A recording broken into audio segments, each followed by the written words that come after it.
What are some of the hardest pills to swallow in life? When I was 15, my older brother Eric left home after this huge screaming match with our dad. Dad had always been super strict about everything. Grades, curfew, chores, you name it. But Eric was 18 and wanted to do his own thing, you know? They got into it over something stupid like Eric staying out past midnight on a weekend. I remember standing at the top of the stairs listening to them yell. Dad was going off about respect and responsibility, and Eric was shouting back about how nothing he ever did was good enough. Then Dad said the words that still give me chills. If you walk out that door, don't bother coming back. Eric grabbed his backpack, stuffed some clothes in it, and slammed the front door so hard the whole house shook. Mom tried calling him that night, but his phone went straight to voicemail. She left like 20 messages. Dad just sat in his recliner watching TV, acting like nothing happened, but I could tell he was waiting for Eric to come crawling back. We all were. Days turned into weeks. Mom would set an extra plate at dinner out of habit, then quietly put it away. She'd leave Eric's bedroom door open, and sometimes I'd catch her just standing there, staring at his unmade bed. Dad never talked about it, but he started checking his phone constantly, probably hoping for a text or something. I kept thinking Eric would show up for my birthday in October, or maybe Thanksgiving. When Christmas came and went with no word,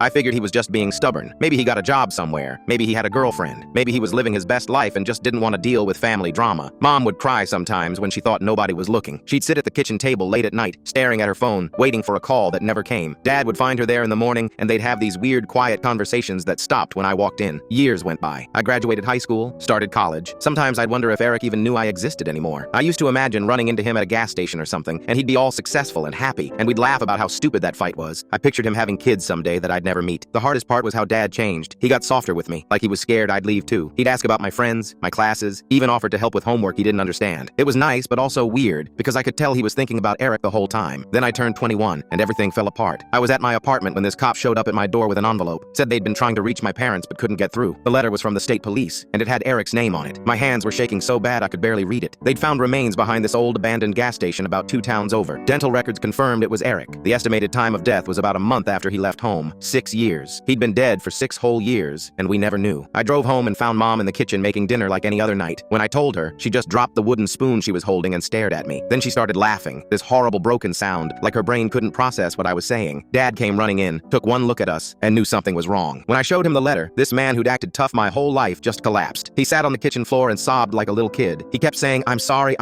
over and over, even though Eric wasn't there to hear it. The worst part was realizing that while we were sitting around waiting for Eric to come home, angry at him for not calling, he was already gone. While Dad was being stubborn about not reaching out first, Eric was lying in a shallow grave 20 minutes from our house. While Mom was setting that extra plate every night, her son was never coming home for dinner again. The cop said it looked like Eric had been sleeping rough, maybe got mixed up with the wrong people. Could have been drugs, could have been robbery. They never found who did it. Just another kid who slipped through the cracks. Dad blamed himself completely. Said if he hadn't been so hard on Eric, if he'd just let him come back that first week, if he'd swallowed his pride and called first. But the thing is, Eric tried to come home. They found his journal in his backpack. The last entry said he was planning to call Dad the next day.